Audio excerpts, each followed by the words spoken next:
The Authors Forum exists to inspire success. We will talk with authors and others in the publishing industry to bring you essentials and advice. Dr. Veronica Esagui is your host for Authors Forum. Welcome to the Authors Forum. I'm your host, Dr. Veronica Esagui, and my guest today is C. Stephen Blue, poet, publisher, musician, artist, performer, and videographer. C. Stephen Blue, it's a pleasure to have you here with us today. Hi, Veronica. So you have been called the last hippie poet of Woodstock generation. Why? Well, I think it's because I'm a lyrical poet. I call myself a lyrical performance poet.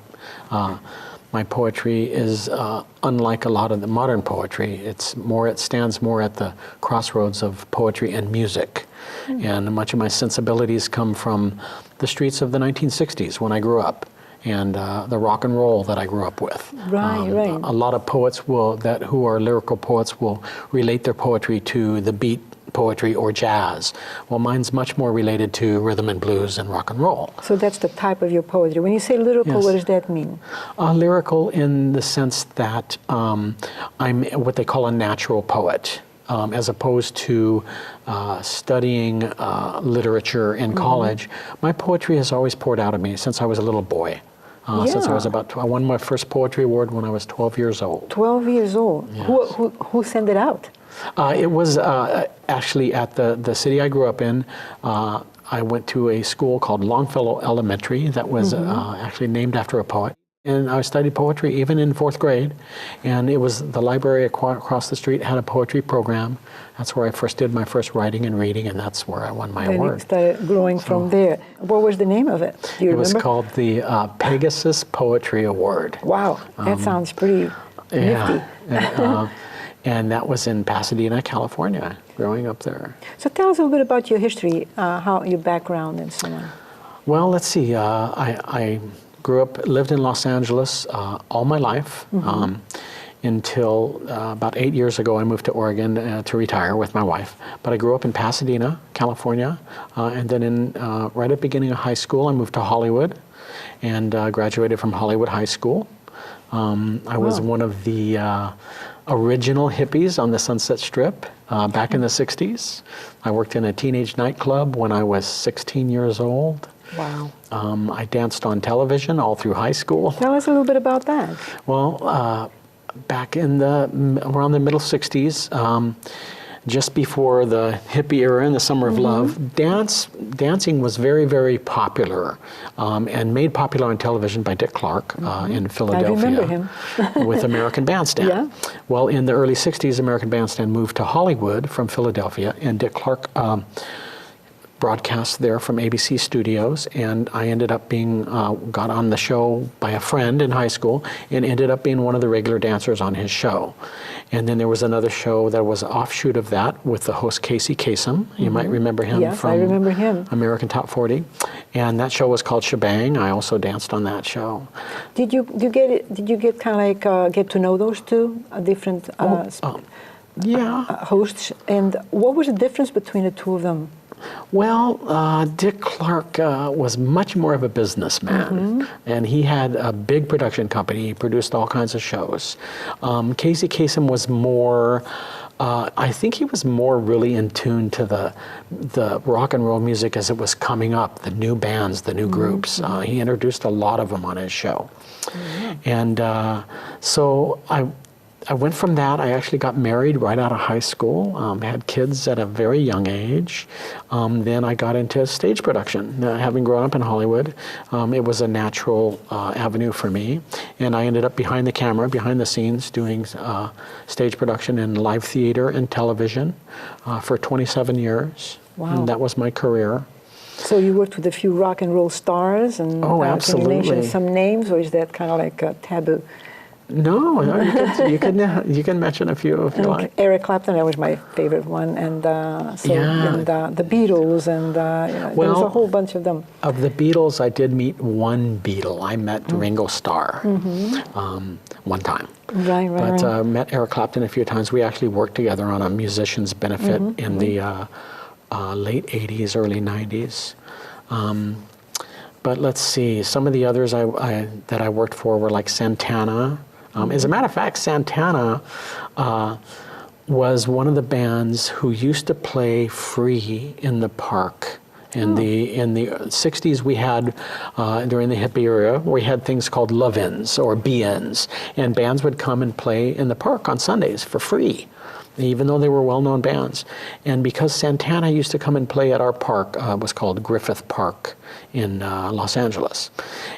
He'd play for free, and all of us would have these little drum circles that we would start, and that's kind of where a lot of the drum circles got their start. That's how why do you use music with your poetry? With my poetry, I think it's because I've always been part musician, part poet, and but never really a singer. But my poetry is poured out of me all my life, and so it was just kind of a natural thing for me to start using my drum rhythms with my poems.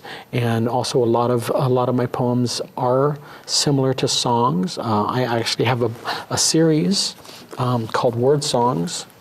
This is my first book. The very first one. My very first book. Yeah. I self-published this over 20 years ago in 1992 when self-publishing was in its infancy. And so these poems I call word songs are poems that are like songs or could be songs.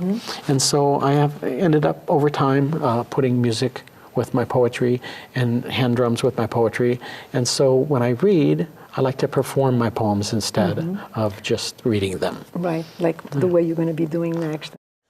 I would like to do a poem in honor of the current struggle for gun control in our country. As long as the United States is intent on continuing in this violent, unevolved mindset, I will continue to perform this poem. I wrote this poem back in the 60s, right after my first son was born. The Vietnam War was in full force. Bobby Kennedy and Martin Luther King had just been assassinated, and gun control legislation was in the forefront of politics, just as it is today. Also, while I was still living in Los Angeles, I used to read this poem every year at the anniversary of John Lennon's death, at the candlelight vigil held at his star on the Hollywood Walk of Fame. This is my anti-war and anti-gun poem from 1969, Little Toy Gun. I gave you my name, and you gave me a son. He's starting to walk, I can't wait till he'll run. We'll ride him on ponies, he'll have lots of fun. But don't ever give him a little toy gun. He'll go around shooting you, me, and a friend. But it won't be a toy gun he'll use in the end. He'll find him a real one in the armed forces. I don't want my son taking mass murder courses. So buy him creative things, not for impression. Let him develop his own self-expression. Expression is freedom, but don't get me wrong. I may not be free yet, but I'm getting strong. I have understanding of my own hang-ups. I need understanding so I can be free. And then when our son needs someone to confide in, he always can come to you, babe, or to me. Yes, I gave you my name, and you gave me a son. He's starting to walk. I can't wait till he'll run.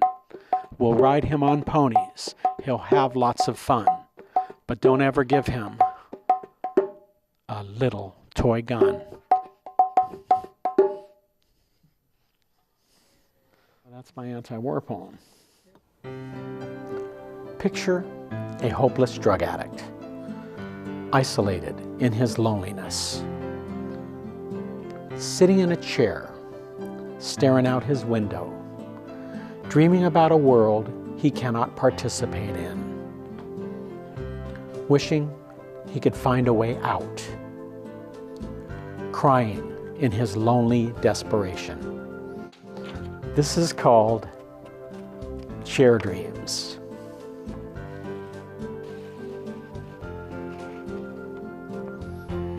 Sitting in my chair, staring out my window, dreaming about all the things I'm gonna do and see and be.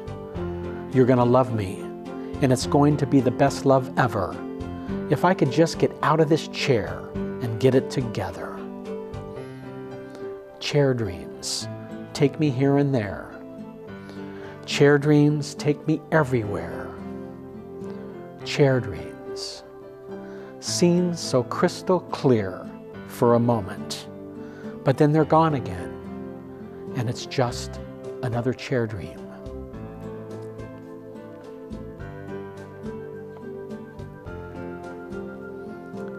I know I was gonna have a hit song and a house in the country, sit in a rocker on my front porch with endless inspiration. I know I was gonna paint my masterpiece and write a prize-winning novel, and I remember it sometimes when I'm high enough. But I just can't seem to get out of this chair, can't seem to get motivated to go anywhere.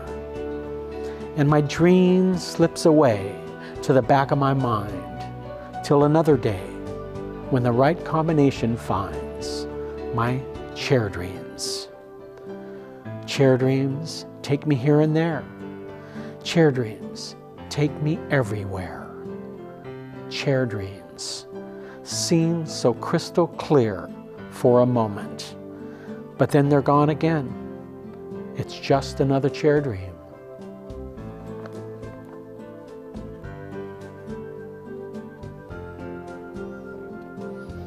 Sitting in my chair, staring out my window, dreaming about all the things I'm gonna be. You're gonna love me. It's gonna be the best love ever. If I could just get out of this chair and get it together.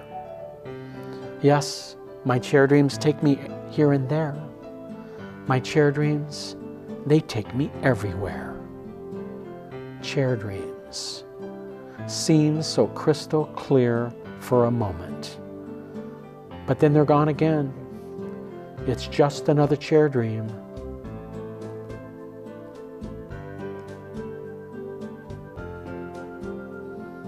Chair dreams, yes, chair dreams. They take me here and there. They take me everywhere. Chair dreams, take me out of here. Chair dreams seem so crystal clear for a moment, but then I'm gone again, and it's just another chair dream. Very good. And that is one of your poems from Songs SOS. of Sobriety, yes. So I'm working on a show of a bunch of these.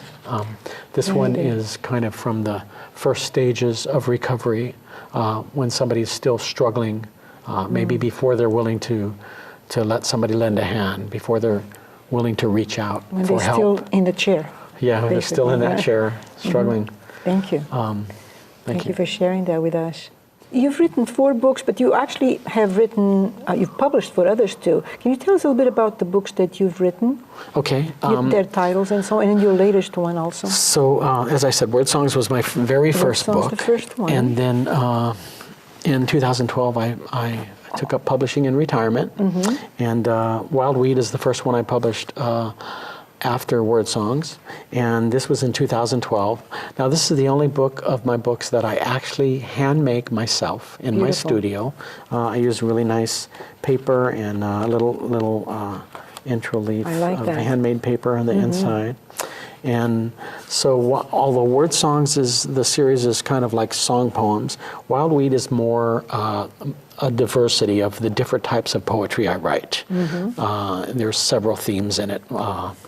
Themes of like the city where I grew up, the sea, the ocean, which I love, some love poems, some introspective poems, a little bit of everything in there.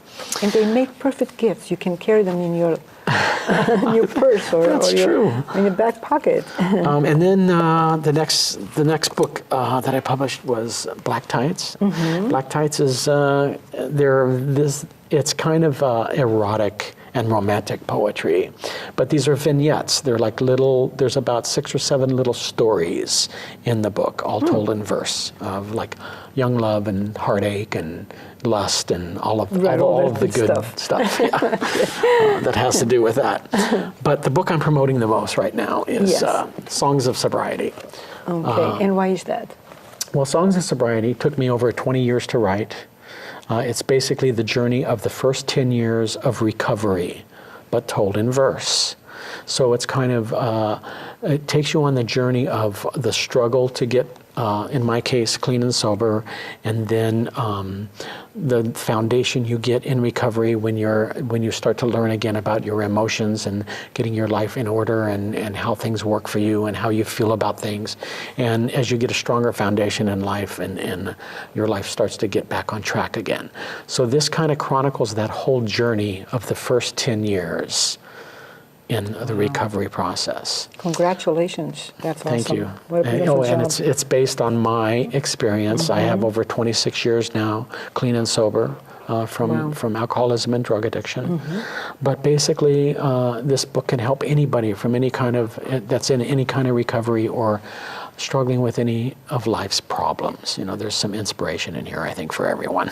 And do you go out with this book and talk somewhere, read to somewhere? I do. I started working on some performances, you know, with my drums and music of pieces in this book, and because it's been taken so well by people, I'm now working on a 1-hour, one-man show of recovery poetry from this book that I can take into recovery centers or places where I can just perform a 1-hour show.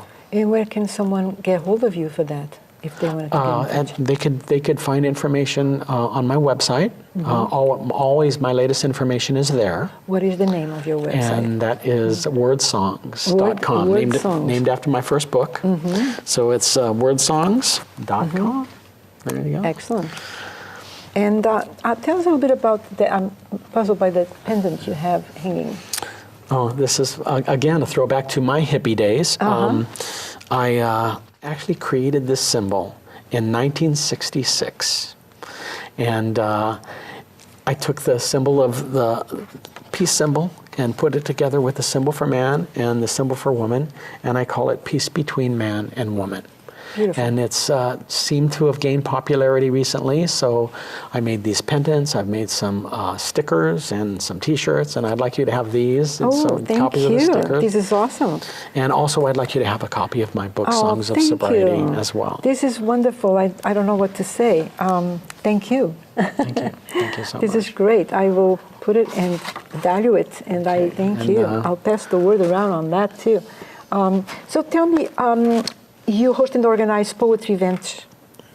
Yeah, I do. I organize and host poetry events and also videotape them. That's the videography part of my resume. Okay. I have been videotaping poetry readings, poetry performances around Oregon and California for about 3 years now. And I post them up on YouTube, and it's a way of archiving many different kinds of poetry, you know, for future generations to see. There's a lot of great poets out there, and people are starting to embrace poetry again, I think, now. Yeah, poetry's coming back. Yes, and everybody loves to, you know, to have a little bit of themselves archived. So I just found myself doing that, and now people ask me to do it, and so I've been doing it a lot. And you have won 70 online writing competitions. That is true. Do you think there's any left for you to enter? Well, I don't. I actually don't enter competitions that much anymore because I pretty much now concentrate on creating performances for my poetry readings. I mean, that's what I like to do, and so I spend my time recording and honing my performances. The hosting. You had asked me about the hosting poetry events. I do a lot of that as well. I do an annual event in Eugene, at the Eugene Public Library. Is there a time of the year you do it every year? Or? So now we're doing it later in the year. But we do a poetry workshop, a basic poetry workshop and where anybody can learn how to write poetry. So people can get hold of you? Yes, And also it's in through my Eu- website. And it's in Eugene? It's in Eugene every year. Oregon? And so we do the workshop, and then the following week we have a poetry showcase where we showcase all different types of poetry. Literary poets, performance poets, slam poets. We have all kinds of poets there. That sounds very exciting. Yeah. You were also a dancer. You've been in sitcoms, TV sitcoms, game shows, soap operas, award shows. Is there anything you haven't done? I don't know, it sounds like a silly question, but... Well, you know, it's funny how because I grew up in LA and Hollywood, I ended up in show business and loved it, loved my career, but poetry has always been my love, and it's a thing I've done kind of in the background all my life. So I've taken to making that my priority in retirement. It's like, it actually has turned into another career. But you are also a publisher. Yes, And- I'm working with some young poets That's right amazing. now that are very exciting. We've got such a vibrant poetry community just in Eugene, as every city in the Northwest does, I have found out. But I've been working with some wonderful young poets recently who are in their 20s, and they're excited and full of inspiration. And I recently had featured some of them at one of my events, and it just has taken on a whole life. What's the name of For your me. publishing? My place? publishing company is called Arrow Cloud Press. I'm getting ready to publish a new poet right now, and I've also published a couple of other books. I published this one here for the city of Eugene for their sesquicentennial back in 2012, an anthology that has 30 Eugene poets and 2 Eugene artists in it. And we had an event for this, which I hosted, that benefited the Eugene Public Library. And then I also published this book here called Cascadia for the Oregon Poetry Association. They put on an annual student writing contest for K-12 students every year, and I volunteered my publishing for the year 2013. You must be a and big created this book. inspirational asset to them, for the children, and for them to see what a poet is like you, and for them to become like you. You Well, know? thank you. Yeah. I hope so. And, I hope to inspire others in what I do. And I certainly enjoy doing it. And poetry is one of those things you don't really do to make money. It's probably the least money-making literary career there is as far as writers go. But it's something you do for the love of it. Would you, would you care to, from the book you gave me, would you pick one poem that you'd like to read for me? To read? Yeah. Okay, let's see. This one, I do have one.